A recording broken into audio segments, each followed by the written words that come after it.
You're not maintaining a machine anymore, you're managing a liability.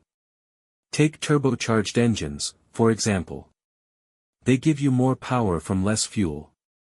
Sounds great, right? But they also run hotter. Higher pressure. More stress on internal components. Now combine that with thinner oils, tighter tolerances, and extended service intervals. What do you get?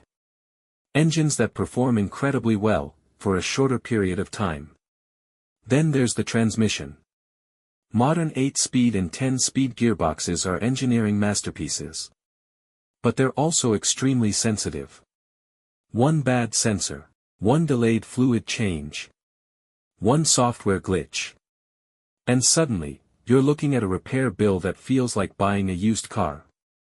Now let's talk about electronics. This is where things get worse. Your truck today has dozens of control modules. Engine control. Transmission control. Body control. Safety systems. Infotainment. All connected. You're not maintaining a machine anymore, you're managing a liability. Take turbocharged engines, for example. They give you more power from less fuel. Sounds great, right? But they also run hotter.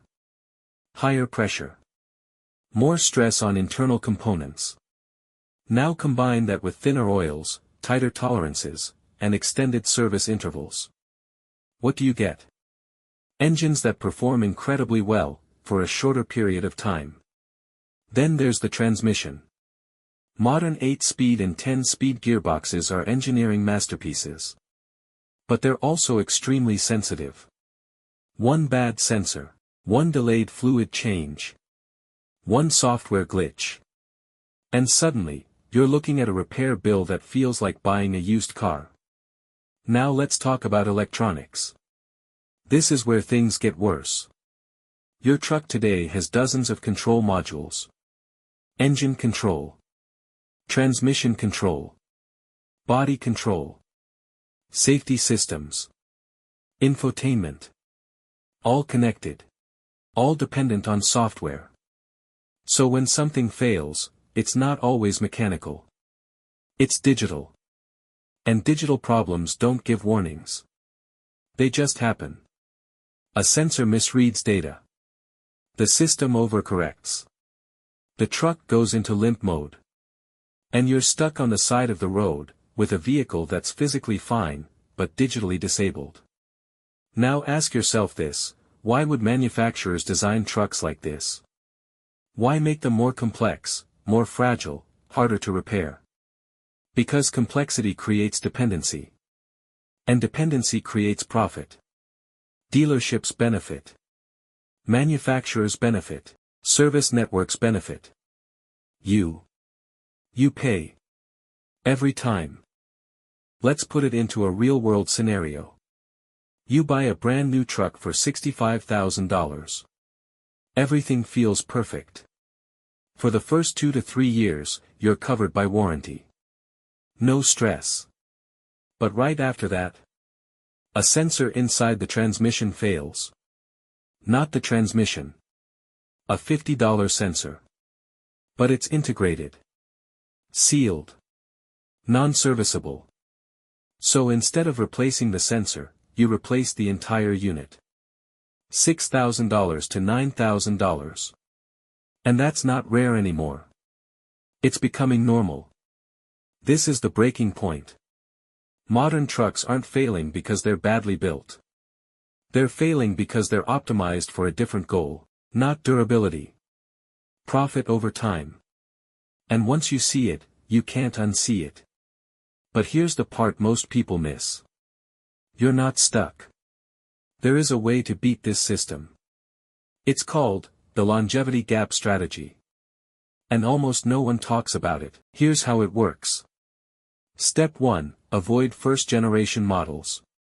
Whenever a new engine, transmission, or platform is released, it's not fully proven. Early adopters pay the price. Literally. Step 2. Target trucks in their refined years. Usually 2 to 4 years after a major redesign.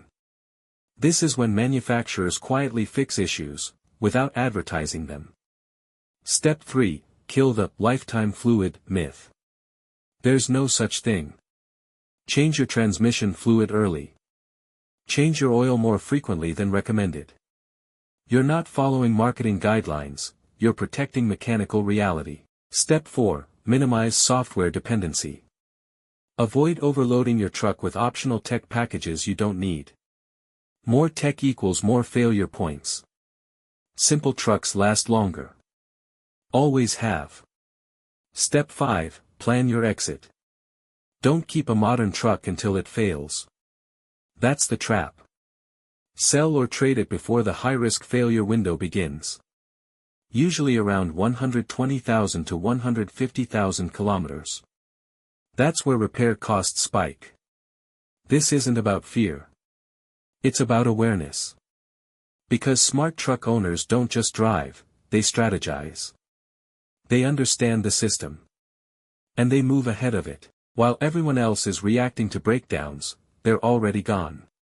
And here's the truth that should make you pause: what's happening to trucks right now is just the beginning. Because the next wave isn't about parts failing. It's about control. Software control.